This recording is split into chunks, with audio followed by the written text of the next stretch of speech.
The Book of Enoch is an ancient Hebrew apocalyptic religious text ascribed by tradition to Enoch, the great-grandfather of Noah. Enoch contains unique material on the origins of demons and Nephilim, why some angels fell from heaven, an explanation of why the Genesis flood was morally necessary, and prophetic exposition of the 1,000-year reign of the Messiah. The older sections, mainly in the Book of the Watchers of the text, are estimated to date from about 300 to 200 BC, and the latest part, Book of Parables, probably to 100 BC. The Watchers. In the famous apocryphal that has not been integrated into the Catholic Church canon, Enoch explains that the angels were created on the second day of creation and were assigned to various positions. One of the angels, called Sammael, rebelled because he thought he could become more powerful than God. God therefore threw him out of heaven.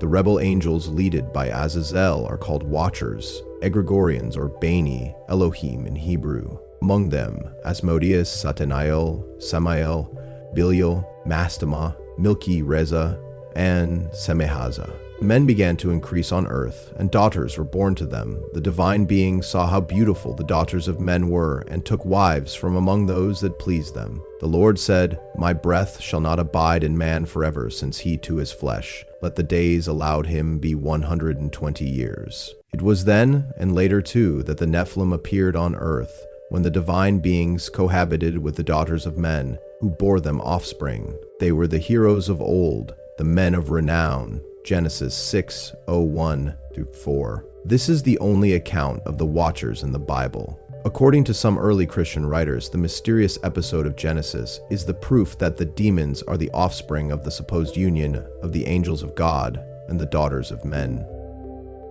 Strangely, these theories are similar to the thesis supported by the apocryphal books of Enoch, found near Qumran, 20 kim from Jerusalem near the Dead Sea in 1947. The first objection to the legend was that the angels, as pure spirits, were plainly incapable of feeling sensual passions. The answer is lust. The angels were not overpowered with the passion of sensual love while they were as yet in their purely spiritual state. But when they looked down and witnessed the wickedness and ingratitude of men whose sins were defiling the fair creation of God, they asked of their Creator that they might be endowed with bodies like those of men, so that coming down to earth they might set things right and lead a righteous life in the visible creation. Their wish was granted. They were clothed in bodies and came down to dwell on earth. But now they found that with their raiment of mortal flesh they had acquired also the weakness and passions which had wrought such havoc in men. And they too, like the sons of men, became enamored of the beauty of women, and forgetting the noble purpose of their descent to earth, gave themselves up to the gratification of their lust, and so rushed headlong to their ruin.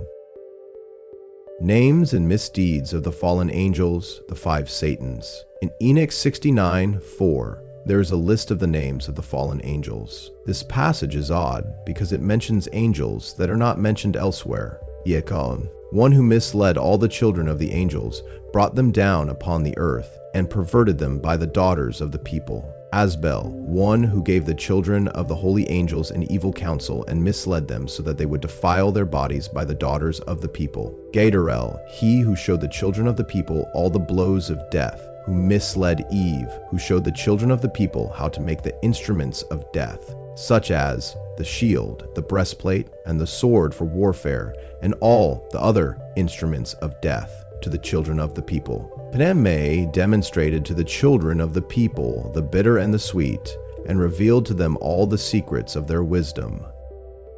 Furthermore, he caused the people to penetrate the secret of writing and the use of ink and paper. Kasadia, he who revealed to the children of the people the various flagellations of all evil, the flagellation of the souls and the demons, the smashing of the embryo in the womb so that it may be curd, the flagellation of the soul, snake bites, sunstrokes, the son of the serpent, whose name is Tabata, the fall and punishment of the Watchers. Raphael was commanded to bind Azazel hand and foot, and to cast him into the a-hole in the desert that the Lord had made. Raphael threw rugged and sharp rocks and covered Azazel's face so that he would not see light. Michael was commanded to bound Semyaza and his associates in the valleys of the earth. They will remain there until the day of judgment, when he will be cast into the fire. 1 Enoch 85-90 gives a similar account of the fall of the angels. In these passages, a star, Azazel, fell from heaven and began to pasture among the oxen, mankind. A number of stars then fell and were transformed into bulls. They began to cover the cows. The angels married mortal women, who then gave birth to elephants, camels, and asses, the giants. The archangels then appear in the disguise of men. One seizes the first of the fallen stars and casts it into the abyss. A second gives the elephants, camels, and asses a sword so that they will slay each other. A third archangel stones the other fallen stars and casts them into the gulf. The story then goes on to describe the Maccabean revolt, which leads to a description of the final struggle between good and evil. The Book of Jubilees tells an account of the fall of the angels similar to that of 1 Enoch. It explains that the Watchers originally descended to the earth to teach mankind and do what is just, but they end with the daughters of men, because these had begun to mix with earthly women, so that they became defiled. Jubilees 4:22. God was displeased with the angels because of their lust for the daughters of men. Malalael named Jared because during his lifetime the angels of the Lord, who were called Watchers, descended to earth to teach mankind and to do what is just and upright upon the earth. Jubilees 4:15. In Jubilees, Mastema is the chief of the spirits. As God commanded the angels to bind all the evil spirits, Mastema came and asked the Lord that some of the spirits might be allowed to remain with him to do his will. God granted his request and allowed 1/10 of the spirits to remain with Mastema, while the other 9 parts would be condemned. When Mastema, the leader of the spirits, came, he said, "Lord Creator, leave some of them before me. Let them listen to me and do everything that I tell them. Because if none of them is left for me, I shall not be able to exercise the authority of my will on mankind. For they are meant for the purposes of destroying and misleading before my punishment, because the evil of mankind is great." Then he said that 1/10 of them should be left before him, while he would make 9 parts descend to the place of judgment. The sins of the Watchers, pride. 2. Enoch supports the same thesis as the Bible, i.e. the angels fall because of their pride and reluctance to submit to man. But one from the order of the archangels deviated, together with the division that was under his authority. He thought up the impossible idea that he might place his throne higher than the clouds which are above the earth, and that he might become equal to my power. And I hurled him out from the height, together with his angels. And he was flying around in the air, ceaselessly above the bottomless. 2 Enoch 29:04. 5 Adam and Eve. In his jealousy, Satan decided to lead Adam astray, even though he was aware of his own sinfulness. When his plan worked, God cursed evil and ignorance, implying that it is through man's ignorance of his own nature that is the root of sin, not Satanal. And the devil understood how I wished to create another world, so that everything could be subjected to Adam on the earth, to rule and reign over it. The devil is of the lowest places, and he will become a demon because he fled from heaven, Sotana, because his name was Satanael. In this way he became different from the angels. His nature did not change, but his thought did, since his consciousness of righteous and sinful things changed, and he became aware of his condemnation and of the sin which he sinned previously, and that is why he thought up the scheme against Adam. In such a form he entered paradise and corrupted Eve. But Adam he did not contact, but on account of her nescience I cursed them. But those whom I had blessed previously, them I did not curse. And those whom I had not blessed previously, even them I did not curse. Neither mankind I cursed, nor the earth, nor any other creature, but only mankind's evil fruit-bearing. The books of Adam and Eve tell how Satan tempted and brought about the fall of Adam and Eve. In the beginning, Satan is represented as being an angel of God. It then explains that when Adam was formed in God's image, Michael commanded the angels to worship him. Satan refused to do so because Adam was inferior and younger than himself. He claimed that instead, Adam should worship him. Because of this, Satan and the other angels who refused to worship Adam were banished from heaven. Satan then decided to bring about the ruin of Adam and Eve. I cheated thee, and with a heavy sigh, the devil spoke. O Adam, all my hostility, envy, and sorrow is for thee, since it is for thee that I have been expelled from my glory, which I possessed in the heavens, in the midst of the angels, and for thee was I cast out in the earth. Adam answered, What dost thou tell me? What have I done to thee, or what is my fault against thee? Seeing that thou hast received no harm or injury from us, why dost thou pursue us? The devil replied, Adam, what dost thou tell me? "It is for thy sake that I have been hurled from that place when thou wast formed. I was hurled out of the presence of God and banished from the company of the angels. When God blew into thee the breath of life, and thy face and likeness was made in the image of God, Michael also brought thee and made worship thee in the sight of God. And God the Lord spoke, Here is Adam, I have made thee in our image and likeness. And Michael went out and called all the angels, saying, Worship the image of God as the Lord God hath commanded. And Michael himself worshipped first. Then he called me and said, Worship the image of God the Lord. And I answered, I have no need to worship Adam. And since Michael kept urging me to worship, I said to him, Why dost thou urge me? I will not worship an inferior and younger being than I. I am his senior in the creation. Before he was made, was I already made. It is his duty to worship me. When the angels who were under me heard this, they refused to worship him.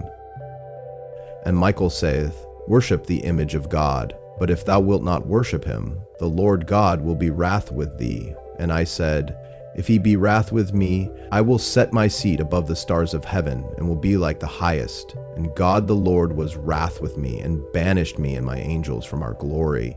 And on thy account were we expelled from our abodes into this world, and hurled on the earth. And straightway we were overcome with grief, since we had been spoiled of so great glory. And we were grieved when we saw thee in such joy and luxury, and with guile, wife, and caused thee to be expelled through her, doing from thy joy and luxury, as I have been driven out of my glory. Beta Ede et Eve 12:16. Another example of the deeds of Sammael is his role in the trial of Abraham. Sammael stood before God to accuse Abraham of selfish piety. God decided to test Abraham by asking him to sacrifice his son Isaac. Sammael then tried to persuade Abraham not to sacrifice Isaac, and also to persuade Isaac to rebel against this trial. When he saw that Abraham would not disobey God, he revenged himself by telling Sarah that Isaac had been slain. She then died of her grief and terror. In the books of Adam, Yahweh, called the Demiurge, is considered as a wicked god, jealous and inferior. The real creator is unknown and hidden, whereas the devil become the savior of mankind. Fornication with women.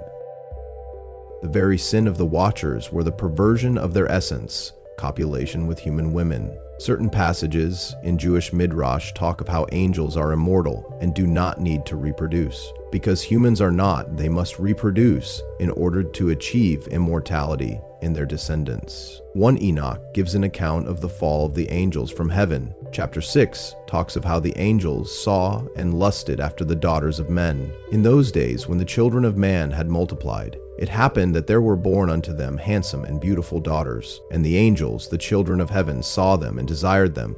And they said to one another, Come, let us choose wives for ourselves from among the daughters of man, and beget us children.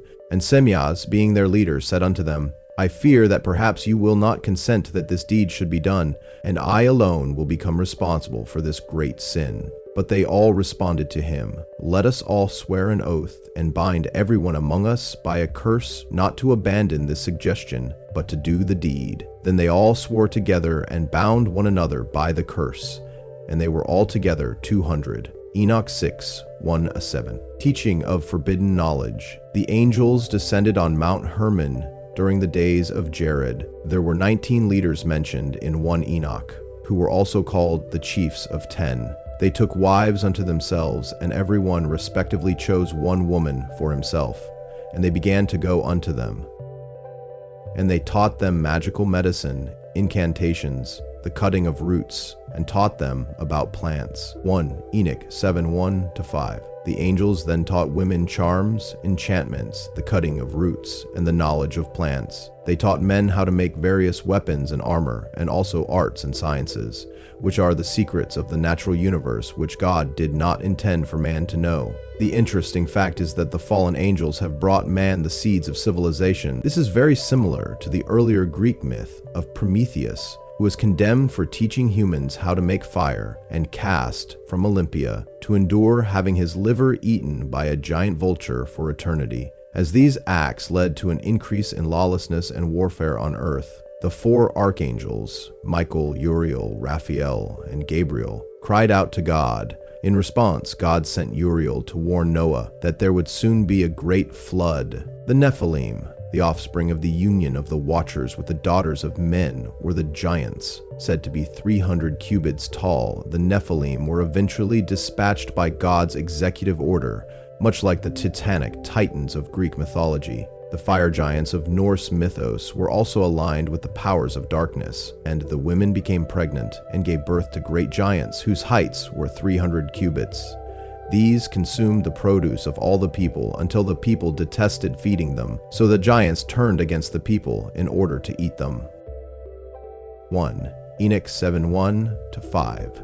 For it was on account of these three things, fornication, uncleanness, and injustice, see Jubilees 7:20, that the flood was on the earth, since it was due to fornication that the Watchers had illicit intercourse apart from the mandate of their authority with women. When they married of them whomever they chose, they committed the first acts of uncleanness. They fathered as their sons the Nephilim, Jubilees 7:21-22. The race of giants perished in the flood. Their disembodied souls wandered through the world as the race of demons. These spirits are not material or corporal beings, but they torment mankind because they have proceeded from them. According to 1 Enoch, these spirits will not be punished until the day of judgment, in contrast to the Watchers, who are punished both before and on the day of judgment. But now, the giants who are born from the union of the spirits and the flesh shall be called evil spirits upon the earth, because their dwelling shall be upon the earth and inside the earth. Evil spirits have come out of their bodies, because from the day that they were created from the holy ones, they became the Watchers. Their first origin is the spiritual foundation. They will become evil upon the earth and shall be called evil spirits. The dwelling of the spiritual beings of heaven is heaven, but the dwelling of the spirits of the earth, which are born upon the earth, is in the earth.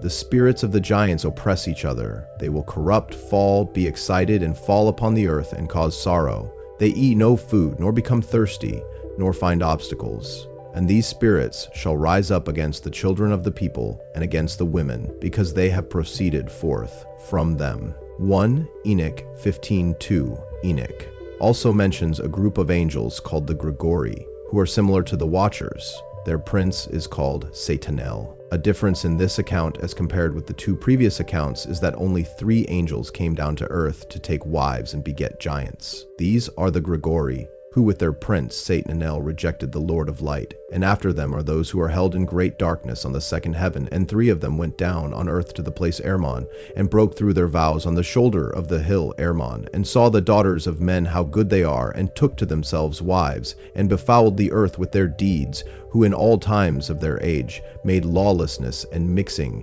and giants are born, and marvelous big men, and great enmity. And therefore God judged them with great judgment, and they weep for their brethren, and they will be punished on the Lord's great day. Matthew 2, Enoch 18:3-4. Conclusion. The Book of Enoch stands as one of the most enigmatic and profound texts from antiquity, offering a mytho-religious tapestry that bridges gaps between canonical scriptures, ancient apocrypha, and long-forgotten oral traditions.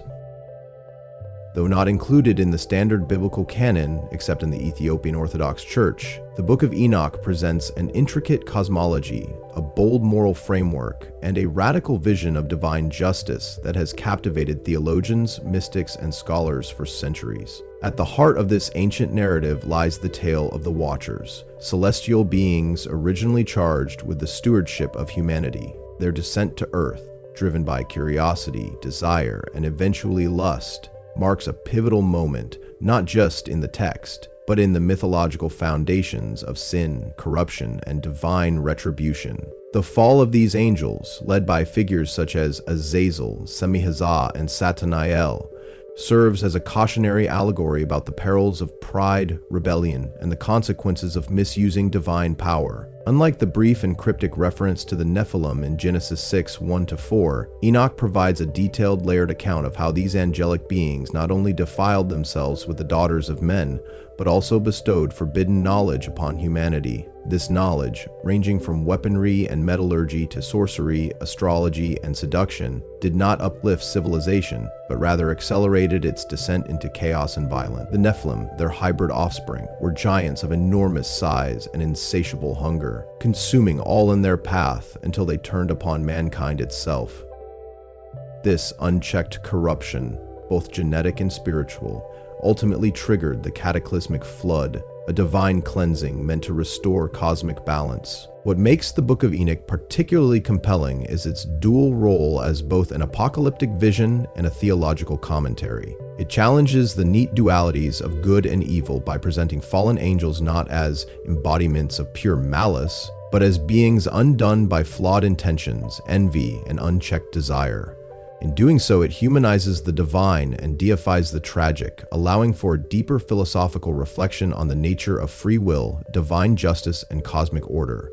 Moreover, the intertextual connections between Enoch, Jubilees, Genesis, 2 Enoch, and the books of Adam and Eve suggest a vast, shared mythos that once held significant sway in Second Temple Judaism and early Christianity. These texts speak of divine beings tasked with observing humanity, who instead became entangled in its fate, leading to spiritual and physical corruption. The punishment of the Watchers, eternal bondage, blindness, and ultimate judgment reflects a theology of cosmic law, where even the most exalted beings are not above divine command. In the post-Enochian tradition, the legacy of the Watchers lived on, morphing into theologies of demons, fallen spirits, and infernal hierarchies. Their influence can be seen in the development of angelology, demonology, and even the esoteric traditions of Kabbalah and Gnosticism. In some interpretations, especially Gnostic ones, the narrative is inverted. Satan becomes a misunderstood liberator, the demiurge a tyrant, and the knowledge given by the Watchers a Promethean gift rather than a curse. This inversion raises unsettling questions. Was the fall of the Watchers a tragedy of misjudged virtue? Were they truly evil or merely victims of divine politics and cosmic hierarchy? The Book of Enoch continues to fascinate, not only because of its dramatic storytelling and apocalyptic themes, but because it invites readers to explore hidden dimensions of faith, history, and morality. Its symbolism resonates across time, echoing in the myths of Prometheus and the Titans, the Norse fire giants, and the mysterious Egregori of Slavic lore. It questions the nature of divine order, the limits of obedience, and the price of enlightenment. In this light, Enoch becomes more than a prophetic figure. He is a witness to cosmic secrets, a mediator between heaven and earth, and a symbol of unyielding faith in the face of overwhelming revelation.